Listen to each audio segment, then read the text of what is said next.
What's up, everyone? Today we're talking about the cardiac pressure loop, a bunch of other stuff as well. We'll get started here. This is talking about the relationship between pressure and volume without looking at time. It's just we're talking about filling, ejection, bunch of different stuff. We're going to start here in the bottom left corner. Right here, as you can see, the heart is at its lowest pressure as well as its lowest volume. So this is where ventricular filling is going to begin. Okay, so right now we have the mitral valve open, we have the aortic valve closed. So right here I'm going to write ventricular filling.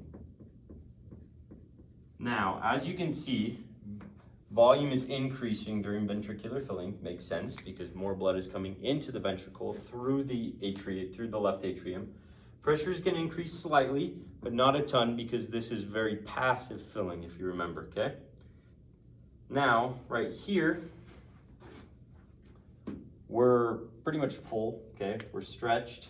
So what's gonna happen here is the pressure in the left ventricle is now greater than the pressure in the atrium. So this valve is gonna close. Let me write it in blue. So right here, your mitral valve is gonna close. Now what this is doing is it's presenting the backflow of blood into your left atrium. That's the lump sound, if you remember from our cardiac cycle. Now right here, this is known as isovolumic contraction. So the ventricles have started contracting, but we actually haven't opened the aortic valve yet.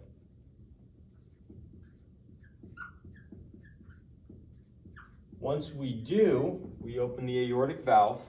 As you can see, volume is decreasing. Pressure is going to increase at the beginning because, we're getting that full contraction.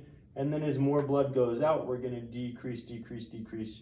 Once we get low enough, the valve is going to close once the pressure in the aorta is less, or once the pressure in the ventricle is less than the pressure in the aorta, then the aortic valve is going to close. And then we begin what's called isovolumic relaxation. So same thing as the contraction, it's going to be relaxing, but no valves are actually open, which is why the volume isn't changing. And that is the pressure loop, cardiac loop. Now we're going to talk about these other lines on here and what they mean. This one right here, this is called inotropy. It basically is referring to contractility of the heart. It's directly tied to calcium, so the greater calcium, the more calcium you have, the steeper this line is going to be. As you can tell, if we were to increase inotropy, let's see, if I draw it right over here. Okay, so let's say we have one that looks like this. Let's say our inotropy is right there, okay? If we're going to increase inotropy, we go, and then we have an extended contraction time, and then it goes down. So now inotropy is going to be something like this. This is due to increased intracellular calcium, allowing for more contraction time, which is going to increase the steepness of the curve. Okay, that's inotropy. Now, right here, down here we have something called preload. Preload is basically referring to how much the cardiac myocytes are stretched before they begin contraction. And now, what we can actually do is if we increase preload, we can stretch them and increase the amount of blood that can fit inside the heart. What this does is this allows you to come up here, and then once you start contracting, you're actually going to contract for a longer period of time. Something important, it doesn't actually change inotropy. Why not? Because of something known as the Frank-Starling law, which states that cardiac myocytes, when they're stretched, are actually in a more favorable position. They can contract easier due to increased myosin binding sites. That's preload. And then this one right here, I'll just do it in red. This is talking about arterial elastance, which is referring to MAP, your mean arterial pressure, which is over here. So MAP has to do, like I said, mean arterial pressure. It's basically talking about two things, cardiac output and peripheral resistance. We want our mean arterial pressure to be high. Now, arterial elastance represents the stiffness of the arteries. That's kind of a way to put it. Also the pressure potential in the arteries. If we look right here, when all of the blood is in the ventricle, none of the blood is ready in the arteries, or to go into the arteries, so it's super low. When all of the blood is here, and just before, as it's closing, we just barely finished ejecting all of it into the arteries, so it's high. So as we increase our cardiac output, whether through heart rate, whether through strength of contraction, we're increasing our mean arterial pressure, which is good. Well, not too much. As we increase our peripheral resistance, it's also good because that allows our blood pressure to go up. Peripheral resistance is regulated by things like viscosity of the blood, length of the vessel, etc. Now our baroreceptors, what baroreceptors do is you have your aortic arch, and there's some baroreceptors in here, look like that. Now what's going to happen is you're going to have blood flow. They're also in your carotid sinuses, right in here. You're going to have blood flow come, and it's going to stretch the baroreceptors because blood's coming, pushing against the walls, and that kind of deforms the baroreceptors. If they're deformed not enough or too high, they start to send signals. So let's say they're deformed too much. They're going to send a signal to the brain that says, hey, our blood pressure is way too high. Let's get some parasympathetic innervation down to the heart to regulate that. That's going to happen.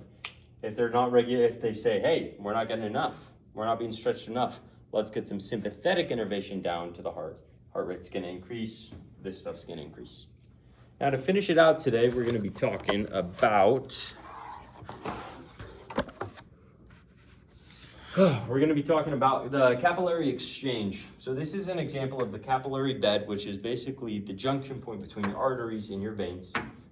And we're going to be talking about pressure because this is going to affect edema, swelling, as well as blood pressure, stuff like that. Okay?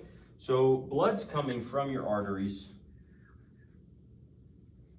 and it's going down towards your veins. Okay, remember that a normal blood pressure is about 120/80. If it's coming out of the arteries that high into the capillary beds, that's way too high. These things are tiny.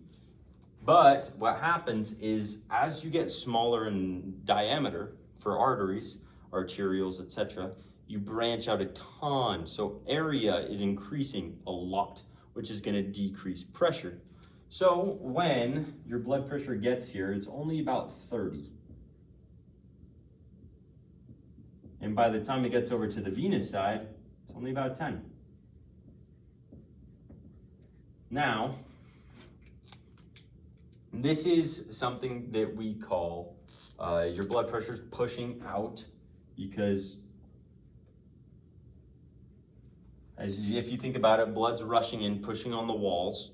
So that's basically increasing the pressure out. It's driving things out of the cell. Okay, why that's important, we'll see in a minute. There's another pressure called BCOP. We'll write it in blue.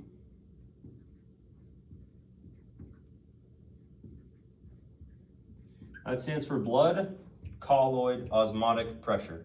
It's basically saying that there's a lot of proteins, mostly albumin, that are right here in the capillary, and that is going to make things go into the capillary, okay? If I remember correctly, that's about 28. Oh. Now, there's another measurement called ICOP. This stands for interstitial colloid osmotic pressure, and it's saying that there's proteins in the interstitial fluid, which is the fluid surrounding the capillaries. That's going to cause the fluid to go outside of the capillary. If I remember right, this one is about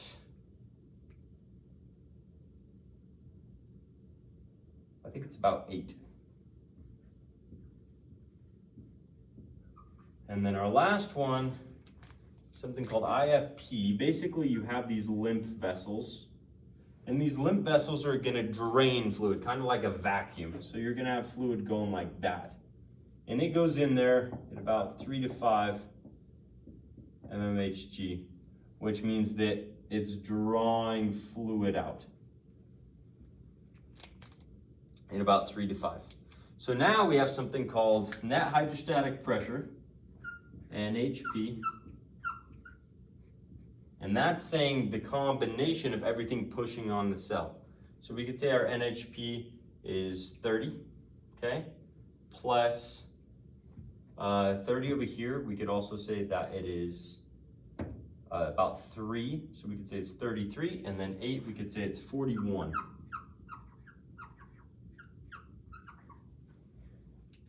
We look at our osmotic pressure, net osmotic pressure. This one you're talking about where things are going. So you're talking about BCOP and you're talking about ICOP. So this one you have about 20.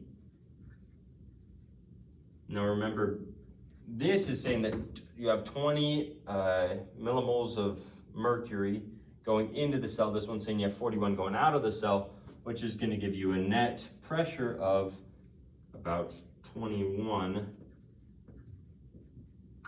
going out.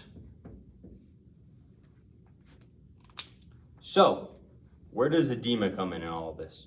There's lots of different kinds of edema. We're going to talk about just one today called permeability edema. Basically what permeability edema does is it makes holes in your capillary membrane. This could be due to burns, could be due to sepsis, could be due to physical trauma, a bunch of stuff. But when that happens, your proteins are going to come out. When they go out, they're decreasing the protein concentration inside the capillary, increasing it outside the capillary. So your BCOP is going to go down, and your ICOP is going to go up. Okay? Now what that does is that's going to increase the fluid all around here. Increased fluid means edema. Thanks so much, guys. Have a good one.